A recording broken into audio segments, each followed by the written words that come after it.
My channel house wife সন্ধ্যা।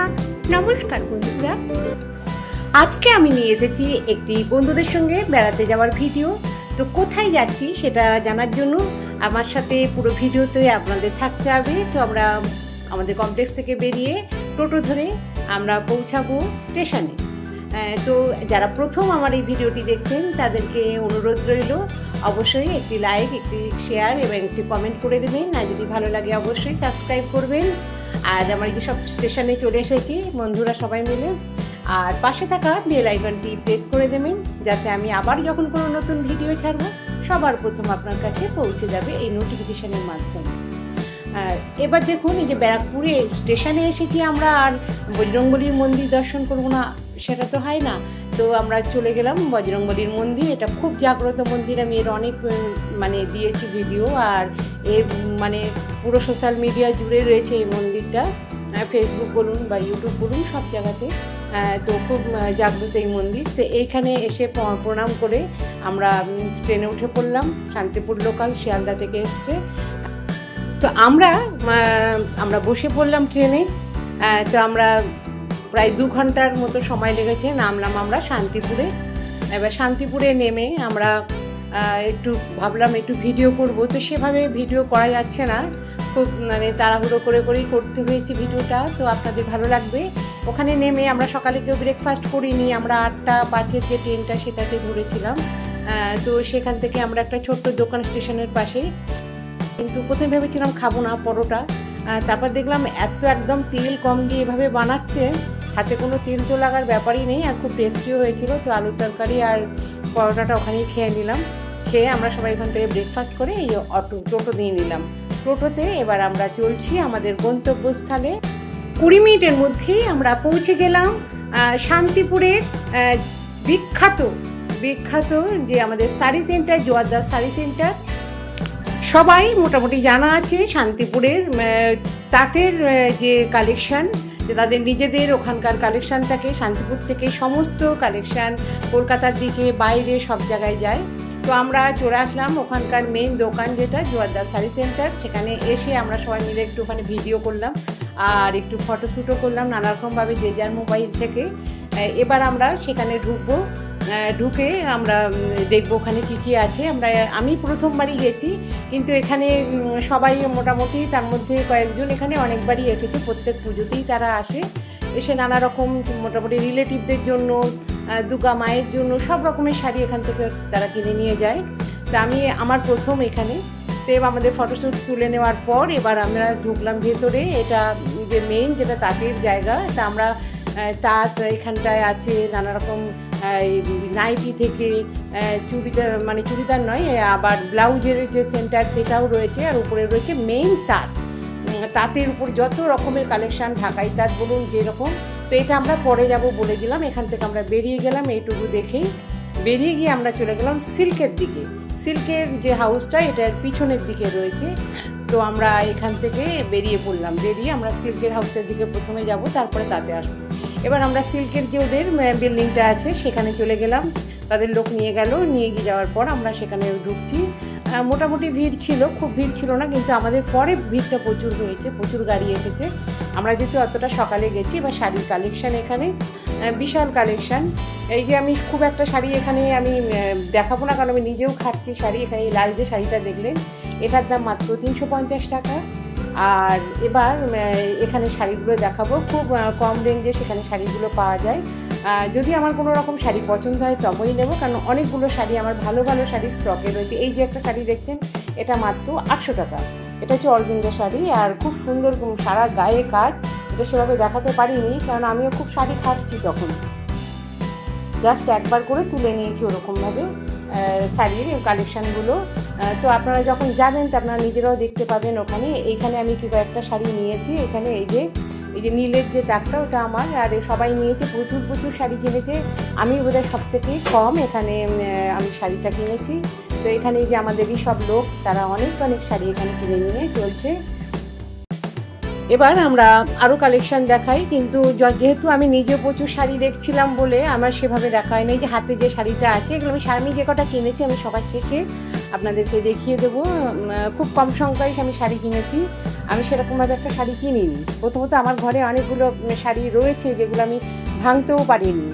বেনারস থেকে আনা, তারপরে চেন্নাই থেকে আনা, কেরালা থেকে আনা, মোটামুটি সে সব জায়গার কালেকশান কিছু রয়েছে। সেগুলো আমি এখনও মানে ব্লাউজটাও সবে বানালাম আর কি। সেটাও এখনও পর্যন্ত আমার ওগুলো এখনও খোলা হয়নি আমার শাড়িগুলো। তো কিছু অনেকগুলো আছে, 7-8টার মতন হয়ে গেছে আমার এরকম জমতে জমতে। আবার নিজেও কিনি যখনই ভালো লাগে। তো এখানে শাড়ির কালেকশান এখানে শেষ করে চলে গেলাম তাঁতের কালেকশানের দিকে, আবার সেই আগের বিল্ডিংটাতে। সেখানে এবার তাঁতের এখানে প্রথমে আমরা এখানে ঢাকায় বাংলাদেশে সেগুলো দেখতে আসলাম। তো সেখানে সেরকমভাবে কালেকশানটা সেদিনকে ছিল না, প্রচুর কালেকশান বলছে বেরিয়ে গেছে। তো কারোরই কালার সেরকমভাবে একটাও পছন্দ হয়নি। যে বাংলাদেশে যে ঢাকাই সেগুলো মোটামুটি 3000-এর থেকে স্টার্ট করেছে, আর খুব ভালো, তার নিচেও আছে। তো সেখান থেকে কালার আমাদের কারো পছন্দ হয়নি। বেশিরভাগই অন্য অন্য কালার, যেগুলো খুব ডার্ক, নাহলে খুব লাইট, নাহলে সেরকম কিছু কালার সেরকমখানে ছিল না। তো এবার আমরা তাঁতের শাড়ির দিকে যাচ্ছি। এবার তাঁতের শাড়িগুলো দেখে এখান থেকে দেখুন প্রচুর তাঁতের কালেকশান, নানা ভ্যারাইটির তাঁত। ওখানে কিন্তু তাঁতেরই ওদের উৎপাদন, তাঁতই তৈরি হয় ওখানে। শান্তিপুরের তাঁত, সেটা এক কথায় যেটা আমরা বলি। তো সেই শান্তিপুরের তাঁত, আর তাঁতের একটা অদ্ভুত কালেকশান ওখানে রয়েছে। আর খুব সুন্দর, এক একটা মানে কোনটা দেখবো এরকম। কিন্তু যেহেতু শাড়ি এখন আর সেভাবে পরা হয় না। আর এই যে শাড়িটা দেখছেন, এই শাড়িটার মূল্য মাত্র এখানে 350 টাকা। তো এই যে এটা কিন্তু ঢাকাই তাঁতের উপর রয়েছে। ঢাকাই তাঁত বলতে এটা এখানকার যে তাঁতের উপর যে ঢাকাইয়ের কাজ করা পুরোটা গায়ে, এটা 350 টাকা, 400 টাকা, 500 টাকা, এর মধ্যে সব শাড়ির কালেকশান। আর এই যে জাম কালারের শাড়িটা, এটা আমি প্রথমে পছন্দ করেছিলাম, কিন্তু এটা মাত্র 320 টাকা। এটাও তাঁতের উপরে কালেকশান, আর এটাও খুব সুন্দর এই কালেকশানটাও, আর খুব ভালো লাগছিল। সারাটা গায়ে এরকম বুটি আছে। তো এখানে আমরা সমস্ত কিছু দেখে টেকে নিয়ে এবার আমরা চলে আসলাম পাঞ্জাবির কালেকশানে। পাঞ্জাবির কালেকশানের এখানটায় দেখলাম আমরা এখানে পাঞ্জাবি প্রচুর এখানে পাঞ্জাবি রয়েছে, নানা কালেকশান, হাতের কাজ করা, খুব সুন্দর সুন্দর। তো আমার একটা পাঞ্জাবি নেওয়ার ইচ্ছা হলো, কারণ আমি দেখেছি যে আমাকে পাঞ্জাবি পরতে মানে পুজোর সময় হলে। তো ভাবলাম যে পুজোর জিনিস তো ওদের জন্য পরেই কিনবো, তবু এখানে এসছি একটা কিছু না নিয়ে গেলে ওদের জন্য ভালোও লাগছিল না। তাই ওদেরকে ফোন করে আমি ভিডিও কল করে দেখালাম। দেখিয়ে প্রথমে বলেছিল এখন লাগবে না, যেহেতু ভাবছে কী নেব। তারপর ওদেরকে দেখিয়ে একটা দুজনের জন্য দুটো জিনিস আমি একটা দিক থেকে কিনে নিলাম। একটা পাঞ্জাবিও নিলাম, খুব সুন্দর পাঞ্জাবিটা, ওই রকম ডিজাইনের পাঞ্জাবি ওখানে এখনও পড়তে দেখিনি। আর ওই কাজটা হাতের কাজ, আর খুব সুন্দর, খুব ভালো লাগলো। রয়্যাল সিল্কের উপরে খুব সফট হয় রয়্যাল সিল্কের জিনিসগুলো। সেখান থেকে আমরা এবার বেরিয়ে গেলাম। বেরিয়ে গিয়ে আমরা একটা সামনেই যে হোটেলটা দেখা যাচ্ছে এখনও, সেইখান থেকে আমরা নিরামিষ খাবার, শনিবার আমরা তরকারি, ডাল, ভাত, পাঁপড় এইসব দিয়েছিল, খেয়ে আমরা ওখান থেকে বেরিয়ে গেলাম। তো খিদে পেটে সেগুলোই ভালো লাগছিলো। কাটোয়ারাটার তরকারি, ওই দিক থেকে তো বেশি উৎপাদন কাটোয়ারাটা। তো ওইসব খেয়ে আমরা এবার সেই রাস্তা দিয়ে চলছি। রাস্তার দুপাশে প্রচুর ব্যানার ঝোলানো রয়েছে, সব এখানকার যারা কারখানা যাদের আছে, তাঁতের কারখানা, তাদের সেসব মালিকদের সব পোস্টার টাঙানো রয়েছে ওখানে। তো আমরা এসে পৌঁছালাম শান্তিপুর স্টেশনে। এবার এখানে আমরা টোটোর ভাড়াটারা মিটিয়ে এবার আমরা যখন ঢুকবো, তখন আমাদের টোটোওয়ালা বললো যে এখানে আমাদের ট্রেনটা বেরিয়ে গেছে, আমাদের যে ট্রেনটার টাইম ছিল চলে গেছে, আরও আধ ঘন্টা বাদে আর একটা শান্তিপুর লোকাল আসবে শিয়ালদা থেকে, সেটা ধরে আমরা যাবো। তো আমাদের বেশ ভালোই লাগছিলো, সবাই মিলে ওখানে গল্প করছিলাম, হই হই করছিল সবাই। তার মধ্যে একটা বাচ্চা ছিল, এটা ছিল নাতি একজনের, তার মেয়ের ঘরের নাতি মাধুরী। এই যে সে দাঁড়িয়েও আছে এখানে, তার এই যে নাতি, এটা হাত ধরে নিল। এবার সেই আমরা সবাই মিলে ওর সঙ্গে একটু খেলা করছিলাম, সবাই মিলে ওখানে বসে গল্প করছিলাম স্টেশনে বসে প্ল্যাটফর্মে। তারপরে প্রায় অনেকক্ষণ বাদেই আমাদের ট্রেনটা এসছে, প্রায় 30 মিনিট পরেই ট্রেনটা পেয়েছি আমরা। তো সবাই ওখানে একটু ফটোও তুললাম সবাই মিলে, যে যেরকমভাবে পারলাম। তারপর আমি একটু ভিডিও করে নিলাম, কারো হাতে মোবাইলটা দিলাম, যে যাতে আমারও একটু এর মধ্যেই ছবি থাকে, তার জন্য একটু ভিডিও করে নিলাম। যে নিজে ভিডিও করে তার ছবি তো পাওয়া যায় না। তো সবাই এখানে খুব এনজয় করছিল। এখানে খুব লোক আজকে আসেনি, আমরা মোটামুটি অনেকজন একসঙ্গে যাই। তো আজকের লোক সংখ্যা বলতে গেলে 7-8 জন, আর ওই দাদা, তার নাতিও রয়েছে, আর তার স্ত্রী মাধুরী, সেও রয়েছে। তারপরে সে ট্রেনটাও এসে গেল, ট্রেনটাতে আমরা এবার উঠে পড়ছি। তো আমাদের লোকেরা সবাই আগেই উঠে গেছে, দেখুন এই দিক থেকে এই দিক পর্যন্ত আমাদের লোকেরাই ভরা রয়েছে। এবার সবাই সিট পেয়ে গেছে, আমার সিটটা এখন ফাঁকা রয়েছে, এবার গিয়ে আমি বসবো। তো আমি একটু ভিডিও করতে করতে উঠছিলাম, তার জন্য একটু লেটে উঠলাম। এবার 2 ঘন্টা কীভাবে যে আমাদের টাইম পাস হয়ে গেল। এই কখনো পেয়ারা উঠছে আমরা খাচ্ছি, কখনো এটা খাচ্ছি, এরকম করে আমরা মোটামুটি 2 ঘন্টা খুব হাসি গল্প করে ট্রেনের মধ্যে পাস করে নিলাম। এবার আমরা নেমে গেলাম ব্যারাকপুর স্টেশন। এবার আমরা এই ওভারব্রিজ দিয়ে নয় 1 নয় 4 যাবো, কিন্তু আমরা যেহেতু ব্যারাকপুর 1-এর প্ল্যাটফর্মে নেমেছি, যার কারণে আমরা 4-এর দিকেই চলে যাচ্ছি। তো 4 দুদিকেই আমাদের একই পথ পড়ে, আমাদের 1 দিয়ে নামলেও যা পথ, এদিক দিয়ে একই পথ। তো এখান দিয়ে আমরা টোটো বা আমরা রিক্সা পাবো, আর ওই দিকে তো আমরা বাস দিয়ে টোটো রিক্সা সবই পাওয়া যাবে বাড়ি যেতে গেলে। আর এখান দিয়ে এই দুটো ছাড়া আর অন্য কোনো পথ নেই, টোটো বা রিক্সা। তো টোটোই এখন অ্যাভেলেবেল বেশি রিক্সার থেকে। তো আমরা 4 নম্বর প্ল্যাটফর্মে নামছি। নামলে আমরা এখানে টোটো স্ট্যান্ডও রয়েছে, রিক্সা স্ট্যান্ডও আছে, যে কোনো একটা নিয়ে আমরা বেরিয়ে যাব। আজকের এই ছোট্ট ব্লগ ভিডিওটা যেখান থেকেই দেশ বিদেশ যে জায়গা থেকে যেখান থেকে আমার এই ভিডিওটা দেখছেন, তাদের প্রত্যেককে আমার অসংখ্য ধন্যবাদ, অপরন্ত ভালোবাসা। এবার বাড়ি পৌঁছে গেলাম। পৌঁছে আমি একটু ফ্রেশ হয়ে তারপরে জিনিসগুলো আমি একটুখানি এখান থেকে কালেকশানগুলো বের করেছিলাম। তো আসার পথে আমার ব্লাউজ বানাতে দিয়েছিলাম 3টে, আগেই নিয়ে এসেছিলাম, আর 3টে ব্লাউজ আজকে নিয়ে আসলাম। তো সেই 3টে ব্লাউজটাও দেখিয়ে দিলাম আমি আপনাদেরকে। সেই যে ব্লাউজগুলো বানিয়েছিলাম, এইসব শাড়িগুলো এখনও ভাঙা হয়নি, জাস্ট ব্লাউজ দিয়েছি, পিকো ফলস করা হয়েছে। তো এইগুলো অনেক কালেকশন বললাম রয়েছে, আমার শাড়ির অনেক কালেকশন রয়ে গেছে, এখনো করা হয়নি। আর ওখান থেকে নিয়ে এসেছি আমি শান্তিপুরের এই গামছাগুলো। এখানে 120 টাকা করে নেবে হয়তো গামছাগুলো, কিন্তু শান্তিপুর থেকে আমি এগুলো 50 টাকা করে নিয়েছি। আর একদম কটনের, একদম খুব নরম সফট, আর খুব তাড়াতাড়ি শুকিয়েও যায় এই গামছাগুলো।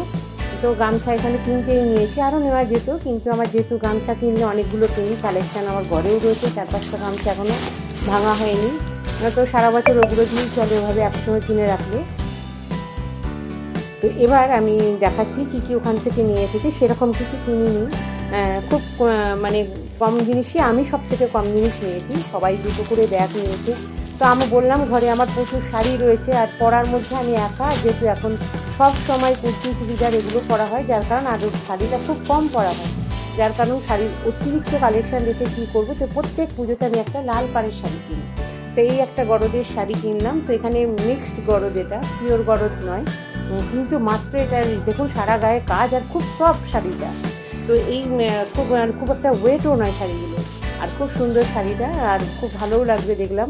আর সারা গায়ে বুটিকের কাজ, মাত্র এটা 5000 আর কিছু সামথিং, হয়তো 550 বা মানে 600-র মধ্যেই শাড়িগুলো রয়েছে। প্রত্যেকটা শাড়ি এইরকম যেই শাড়িগুলো রয়েছে, আর খুব ভালো লাগলো।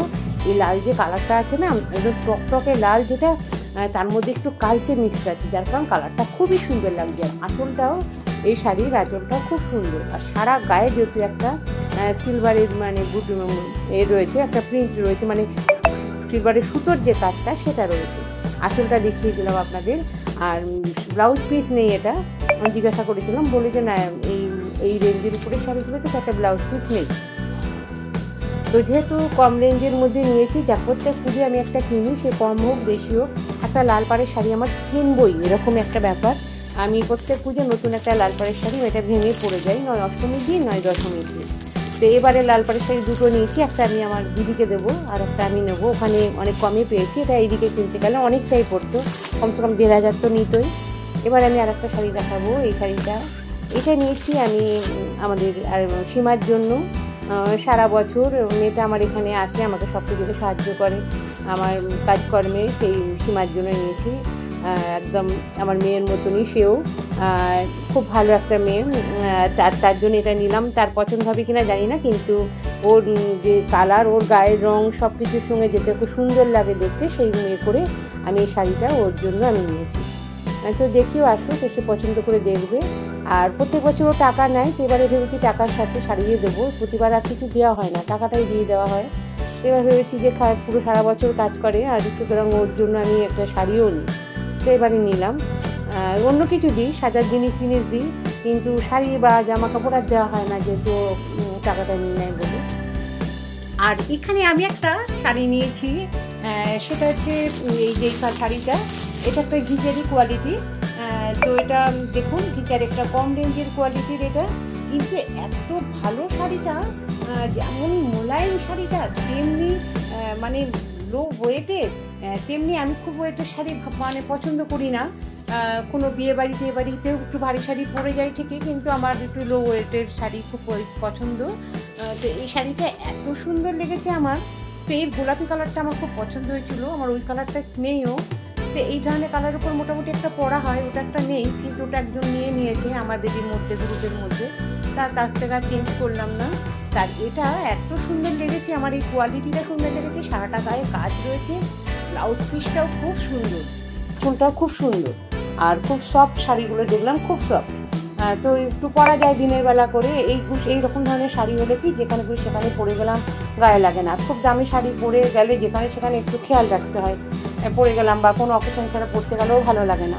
তো এইরকম একটু নর্মাল শাড়িগুলো সব জায়গায় পরে যাওয়া যায়। তো একটা নিয়ে নিলাম ওখান থেকে, আর সেরকম কিছু আর কিনিনি আমি। আর এখানে কিনেছি বললাম, অনেক বলে মেয়েকে সারা শাড়ি দেখিয়েছি ভিডিও কল করে, একটাও পছন্দ করলো না, না এটা না ওইটা, এরকম আছে কিনা বলো, এরকম দেখছি সব জায়গাতে জিজ্ঞাসা করলাম। তো ওর মন মতো কিছুই পাইনি। তো যেহেতু অফিস করে, যদি অফিসের পার্টিতে পরতে হবে কোনো সময় যদি পরে, সেই জন্য এই একটা আমি শাড়ি ওখান থেকে নিয়ে নিলাম। সবাই সবার মেয়েদের জন্য নিচ্ছে দেখলাম, তো আমি একটা ওখান থেকে নিয়ে নিলাম, ওকে দেখিয়ে নিলাম কোন কালারটা নেবে। তো দেখালাম 7-8টা কালার, বললো প্রত্যেকটা কালার ওর আছে। তারপরে বললো ঠিক আছে এই কালারটা নিয়ে নাও, নিয়ে নিলাম এই কালারটা। এটা একদম পুরো সেই যে জামের কালারও নয়, এটা ডুয়েল টোনের শাড়ি, তো খুব সুন্দর। যখন এটা আমি বের করেছিলাম খুব সুন্দর শাড়িটা। আর এটা তো আমি নিয়েছিলাম, বললাম জামাইয়ের জন্য নিয়েছিলাম, খুব সুন্দর। এটার কাজটা যে এত সুন্দর, পাঞ্জাবির তো অনেক রকমই কাজ থাকে, কিন্তু এর কাজটা, হাতের কাজ কিন্তু খুব সুন্দর, আর খুব সুন্দর। আর ওখানকার একটা রিজনেবল প্রাইসও এটা নিতে পেরেছি। এখানে হয়তো দাম নিয়ে নিত এটা 2000 টাকা, কিন্তু ওখানে থেকে যেহেতু নিয়েছি এটাও অনেক কম রেঞ্জে পেয়েছি। এটা মোটামুটি 1200 সামথিং এরকমের মধ্যে এটা দিয়েছে। আর খুব সুন্দর। আর এটা হচ্ছে রোয়া সিল্কের উপর, এটা না গরম লাগবে না, এটা একদম মোলায়েম কড়কড়ে, যে একটা কটনের যে একটা কড়কড়ে টাইপের থাকে সেরকম নয়, আবার তাঁতেরও নয়, এটা একদম একটা রোয়া সিল্কের উপরে। এইগুলো খুবই ভালো হয়। আর তো আমার দেখানো কমপ্লিট। ভিডিওটি যেখান থেকে দেখছেন, দেশ বিদেশ, তাদের প্রত্যেককে আমার অসংখ্য ধন্যবাদ আর অপুরান্ত ভালোবাসা। আর একটা লাস্ট শাড়ি, এটা হচ্ছে মা দুর্গার শাড়ি। প্রতি বছর এই শাড়িগুলো আমি এখান থেকে যখন কিনি, খুব ভালো কোয়ালিটির যে শাড়ি, কটনের যে ছাপার শাড়ি যেটাকে বলা হয়, তো আমাদের এখান থেকে এটা 600 বা 750-700-700-র উপরেই আমি মোটামুটি কিনি, কিন্তু ওখানে মাত্র 235 টাকার এই শাড়িটা। একটা দুর্দান্ত কোয়ালিটি শাড়িটা, হাত দিয়ে দেখলাম, কোয়ালিটিটাও দারুণ, পাড় আছে, ভেতরটাও দারুণ। আমি একটা হলুদ লালের উপরেই দুর্গা পুজো অষ্টমীর দিন আমি পুজোর সময় দিই। তো এবার এটা মায়ের শাড়ি ওখান থেকে কিনে নিয়ে এসেছি। তো আজকের মতন আমার এখানেই, আবার আমি আসবো নতুন কোনো ভিডিও নিয়ে।